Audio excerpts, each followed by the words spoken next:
Dear students, ये हमारे question bank का एक्सरसाइज 2 पार्ट 4 के कॉम्प्रिहेंशन है। ये उन्हीं सभी बच्चों को देखना चाहिए जिन्होंने स्ट्रेट लाइन चैप्टर को कंप्लीट कर लिया है और वो एक कोई अच्छा कॉम्प्रिहेंशन रिवाइज करना चाहते हैं। इंपॉर्टेंट कॉन्सेप्ट है ट्राइंगल वाला कि भाई डिटरमिनेंट फॉर्म में हम इक्वेशन ऑफ स्ट्रेट लाइन को रिप्रेजेंट कर सकते हैं और डिटरमिनेंट फॉर्मेट हम लोग एरिया ऑफ ट्राइंगल में भी पढ़ते हैं दोस्तों। जैसे कि इस कॉम्प्रिहेंशन के अंदर मैं आपको कुछ इन्फॉर्मेशन दे रहा हूँ कि P Q R these are the vertices of a triangle. तो डेल्टा पी क्यू आर ये होता है या नहीं होता है। अब हम बात करते हैं कि यदि डेल्टा जीरो हो जाता है तो पी क्यू आर जो डिटरमिनेंट वैल्यू है यदि जीरो हो जाती है तो पॉइंट्स कैसे होंगे, कोलिनियर होंगे, वो ट्राइंगल नहीं बनाएंगे, तभी तो एरिया जीरो होगा। या फिर अपन ऐसा कह सकते हैं कि एक पॉइंट है पी x1 y1, एक पॉइंट है क्यू x2 y2, इन दोनों से पास करने वाली लाइन की इक्वेशन ऑफ लाइन। अब बच्चों जब आपके पास 2 पॉइंट पता होते हैं और 2 पॉइंट से हम इक्वेशन ऑफ लाइन निकाल सकते हैं, नहीं निकाल सकते, निकाल सकते हैं। तो वो जो इक्वेशन ऑफ लाइन आएगी यहाँ पर वो आती है x1 y11 and x2 y21। इसको हम बोलते हैं equation of line in determinant form. जैसे कि आप ये देखिए, यहाँ पे P पॉइंट था, यहाँ पे Q पॉइंट था और कोई general R point x, y इस लाइन के ऊपर था। तो ये तीनों पॉइंट कैसे होंगे, कोलिनियर होंगे। आप इसको सोल्व करते हो तो ये linear combination in x and y बनेगा। ठीक है, तो लीनियर x इन y जो होगी ये क्या रिप्रेजेंट करती है, equation of straight line in determinant form. तो यहाँ पर हमें जो क्वेश्चंस मिलेंगे इस कॉम्प्रिहेंशन के ऊपर वो equation of straight line in determinant form ही आपको मिलने वाले हैं। उसी के ऊपर हम 3 क्वेश्चन यहाँ पे सोल्व करने वाले हैं दोस्तों। ठीक है, तो चलो बच्चों स्टार्ट करते हैं।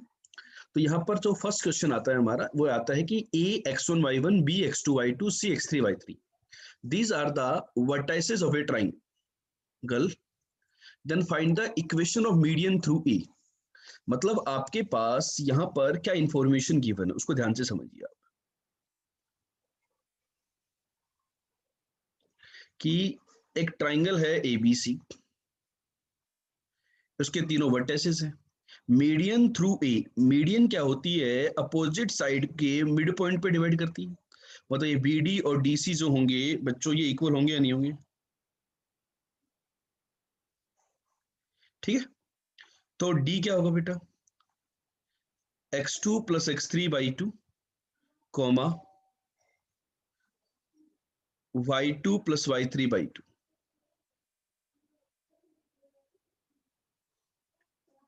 y2 plus y3/2। ये देखो बेटा, ये D पॉइंट है, ये A पॉइंट है, A B एंड C, ये तीन मेरे पास वर्टेक्स है। A आगे x1 y1, B आगे x2 y2 एंड C आगे x3 y3। ठीक है, अब यदि मैं बात करूं कि मुझे AD का इक्वेशन चाहिए, किसका इक्वेशन चाहिए, AD का।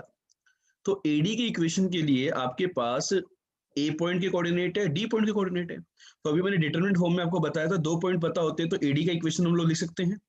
तो इक्वेशन ऑफ AD क्या होगा, डिटरमिनेंट ऑफ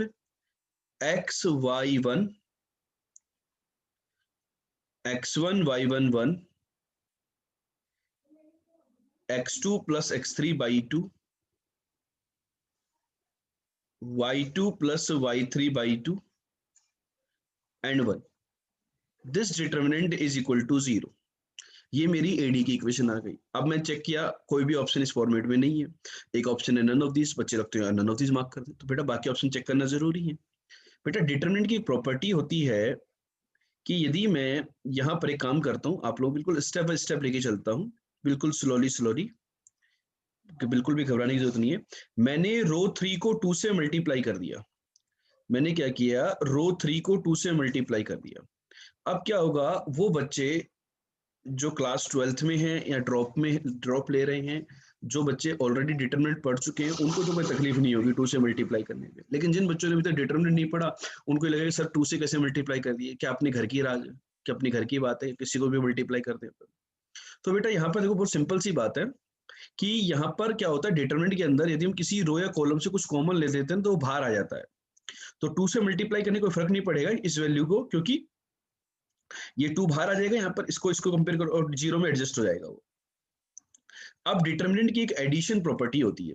डिटरमिनेंट की एडिशन प्रॉपर्टी क्या कहती है कि आप इस बात को समझिए, x1 y11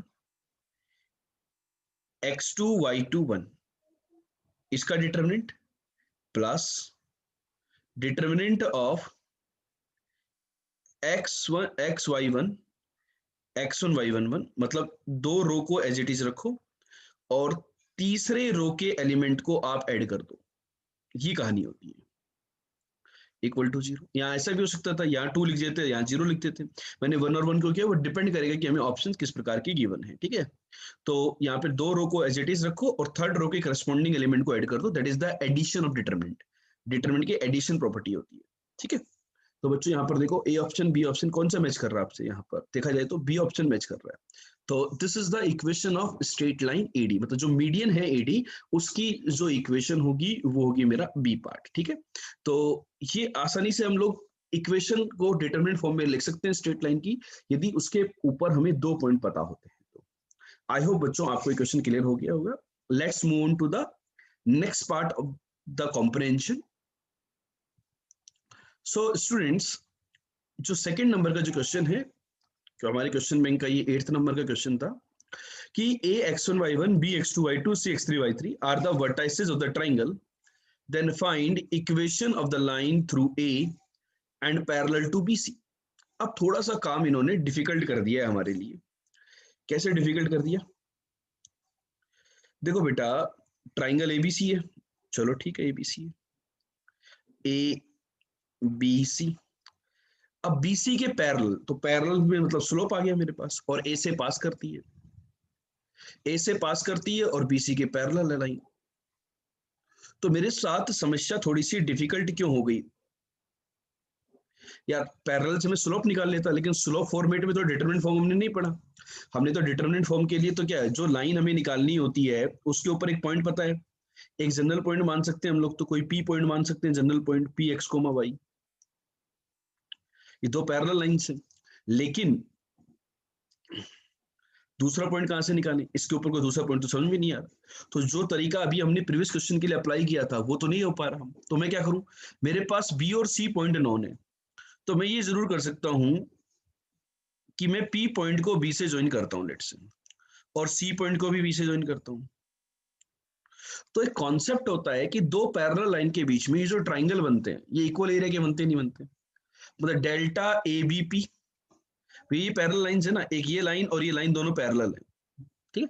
तो पैरेलल लाइन के बीच में जो ट्राइंगल बनेंगे एबीपी का एरिया और एसीपी का एरिया, ये दोनों क्या होंगे, इक्वल होंगे। कैसे? बहुत सारे बच्चे बोलेंगे सर ये एरिया इक्वल कैसे कर दिया आपने? बेटा देखो, ये जो ट्राइंगल की मैं बात कर रहा हूं इनके लिए बेस सेम है एपी, इनका बेस सेम है एपी। अब इनके बीच की पैरेलल लाइन के बीच की डिस्टेंस सेम होती है, तो half into base into height.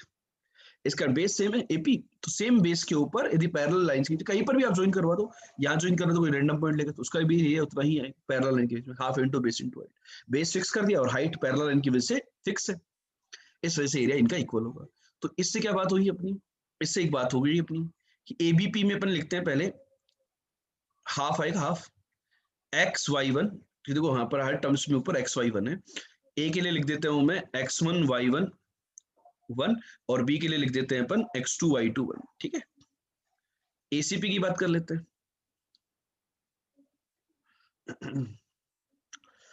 अब आपने ये को ध्यान रखना, आपने क्या लिखा है ये समझना एक बार। आपने यहां लिखा है पी ए बी, ठीक है, equal to half x y one, A C is x one Y one one and C is x three y three one. Check कर लें एक बार, हाफ से हाफ कैंसिल हो गया।